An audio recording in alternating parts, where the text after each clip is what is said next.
Hi parents, this is Lucky Mommy, single mom of 3 teenagers, and welcome to my chaos. Today I am thinking about laundry. So I have my sister to thank for starting the laundry process in my house and then actually for resetting it as my kids got a bit older. On his 9th birthday, Kid 1 got a birthday call from my sister, and he mentioned to her that he was worried about his next birthday. 10 years old is a big age and it comes with a lot of responsibility, and he didn't know if he was ready for all of that responsibility. So she encouraged him to talk to me and to ask if he could get some sort of initial understanding of what that responsibility would be, and if maybe he could start to practice some things so that it wouldn't be such a big step when he turned 10. So good looking out, little sis. And so I asked him if he was interested in learning how to do laundry. And up until that point, the laundry machines were off limits. They were adults only. And so there was something sort of mysterious and cool about them. So he was excited to learn how to do laundry. And I took him downstairs and I showed him how the machine works, how to do the settings, like all the different steps to the process.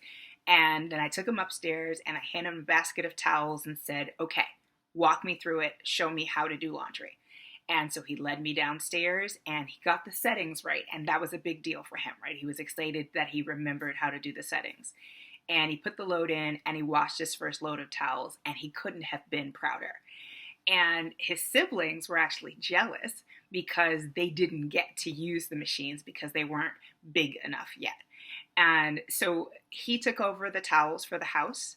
And eventually, when I got comfortable that he understood how that process worked, we transitioned from towels to him doing his own laundry.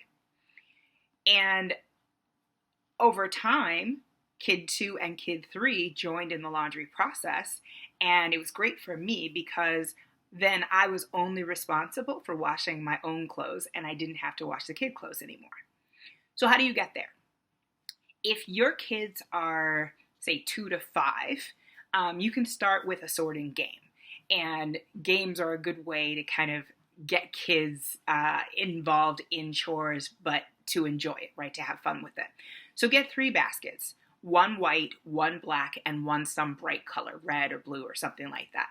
And teach the kids to put their clothes in the basket that sort of most closely matches the color of the clothes that they're putting in there. So light clothes in the white basket, dark clothes in the black basket, and bright colorful clothes in the colorful basket.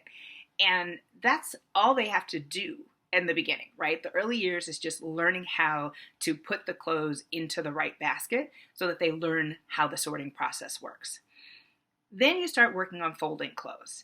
And the best way for the kids to learn how to fold clothes is for them to do it with you. So I would say set up on a table. You're on one side with your clothes, they're on the other side with their clothes, and you're folding together.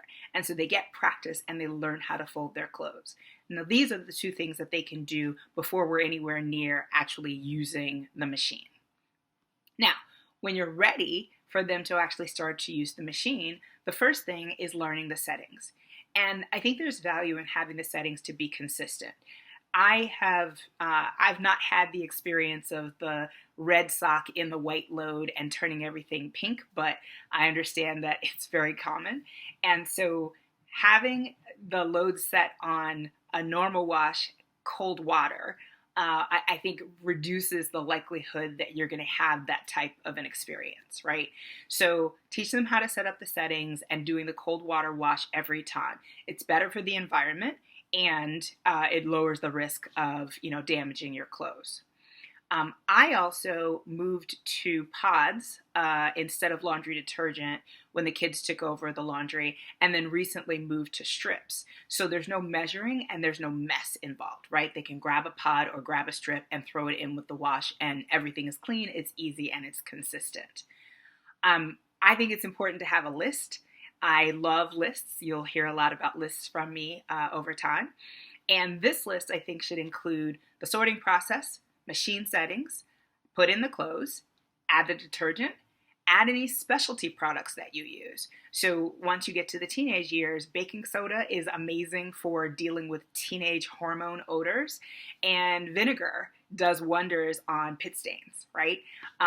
Start the load, They frequently forget to start the load.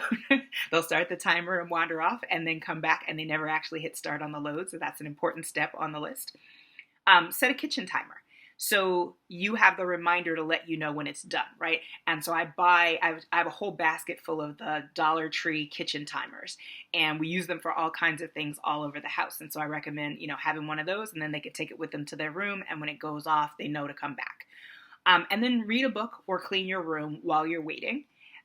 Empty the dryer lint filter, right? That's an important step that needs to happen with every cycle. Put your clothes in the dryer. Start the dryer.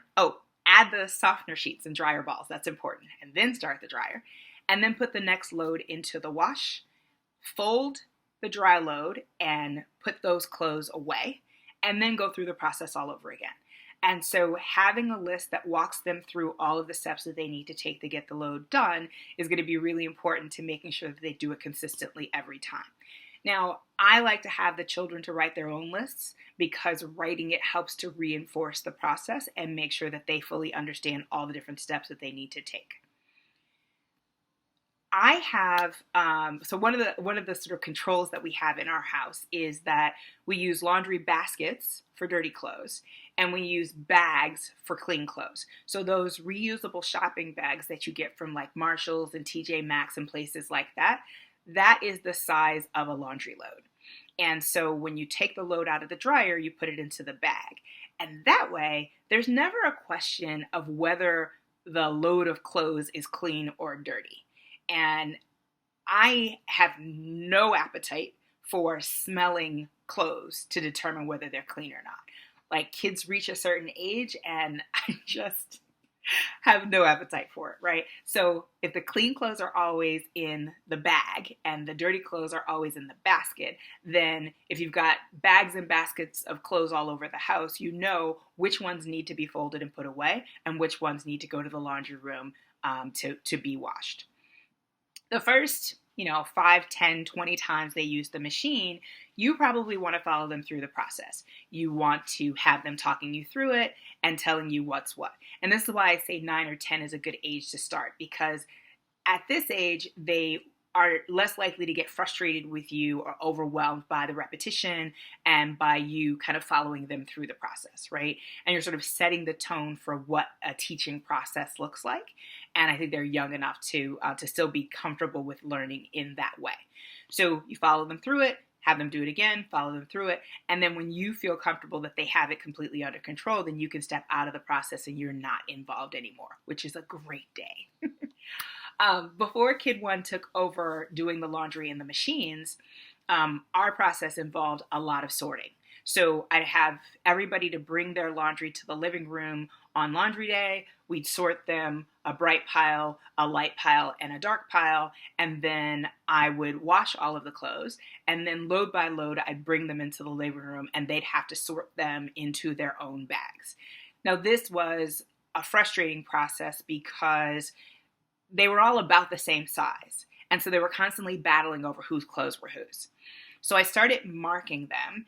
And so Kid 1 would have 1 dot in his tag, Kid 2 would have 2 dots, and Kid 3 would have 3 dots. And this was great for hand-me-downs because if I was moving clothes from Kid 1 to Kid 2, I would just add a dot and then it was clear that who that item belonged to. But even with that in place, there was still frustration, right? There were still battles like, no, you must have added that dot, that was mine, that kind of thing. So as I mentioned, my sister inspired another pivot later in the process. I got tired of the sorting battles, and she and I were talking one New Year's, and she mentioned that she had eliminated that whole thing from her process. She also has 3 kids, and so her expectation was that each kid was responsible for doing all of their own laundry. They would sort it in their room, and then they would wash their own clothes, and there was no combining and then separating of the clothes anymore. Everything was happening sort of in their own separate space. I loved moving to that point in the process. It worked really, really well for me, and so I am excited for you when you reach that point as well. So again, I started all of this about 9 years ago, and as you know, I now have teenagers. And are there times where somebody walks around the house in their underwear because they have no clean pants? Absolutely. And have I experienced a kid coming to me in the school morning and saying, Mom, I don't have anything to wear? Yes, absolutely, that has happened too. But my response to these problems is, how is that my issue? I gave you the skills, I gave you the tools, I gave you everything that you needed. The rest is up to you. You're now responsible for making sure that you take care of what you need. Now, I do occasionally go into Kid 3's room and there's laundry shoved under her bed or in her closet. Kid 2 occasionally hides his dirty laundry behind the door in the spare bedroom. And Kid 1, every once in a while, will try to shove his entire weeks of laundry into the washing machine and wash it in a single load. So we have not reached perfection, right? That's not an expectation. But we have reached a point where we have the capability and we have the skill for them to be able to do things on their own. And I no longer have to participate in the laundry process. So, your action item for this week is to think about what stage is your child at for the laundry process. If they're old enough to walk and to recognize colors, then this is a good time for them to start sorting and teaching them how to fold and put away their clothes. If they're 9 or 10, then we can start thinking about using the machines and help them to make the list of the process steps and wash the towels, right? The towels are where we start so that they can start to get that practice. And if you're starting with teenagers, it's going to be a little bit more frustrating. You probably have to make the list. You probably have to do more chasing. But ultimately, when they own the process themselves, the frustration that you go through now will definitely be worth it. Now, with younger kids, it was easy for me to kind of carve out time for laundry and say, okay, this is Saturday, this is our laundry time, we're all going to do this together. With teenagers, it's a lot harder because they own their own laundry, they own their own process, and nobody's dependent on them, so they're not interested in your schedule, right? I now have a couple of sort of reminder points. On Fridays, when they come home from school, I remind them that my expectation is that they have all of their chores done by dinner time on Saturday. And I'm done with everything except for laundry is not an acceptable excuse, so I need them to plan their time accordingly. A second trigger is if I need laundry bags and the drawer with the laundry bags in the laundry room is empty, then I'll remind them that if they have bags of laundry in their room that haven't been folded, this will be a great time for them to fold them and put them away. And then the third is I occasionally will pop into their rooms late on Friday, midday Saturday to just kind of check on the status of the chores. And that's another opportunity for me to say, hey, I see dirty laundry in your hamper, or you've got these bags, I need you to get them done. So as I mentioned, I love a good list. I think it's really important to do things in stages. You can't throw everything at them at once. I think supervised practice is essential for us to be able to get to that independence point.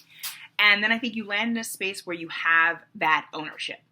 And, again, my two goals: 1, we all share the responsibility of running the house. And 2, that they be able to manage themselves when they're out in the world. I had to teach a bunch of my dorm mates freshman year how to do their laundry. And it was really strange to me that this was not a skill that they already had, that this wasn't something that they were capable of doing. So again, all kinds of household chores, laundry included, are easier taught as games when the kids are younger. And then they learn these skills and they're able to do them on their own, and you no longer have to be involved with the process. So try it out. Let me know how it goes. And again, click the subscribe button, give this video a quick thumbs up, follow me at Instagram at Lucky Mommy, and let me hear your questions, your feedback, and any topics that you'd like for me to talk about. Thanks for joining me on this quest to raise a thriving future generation. I'll see you soon.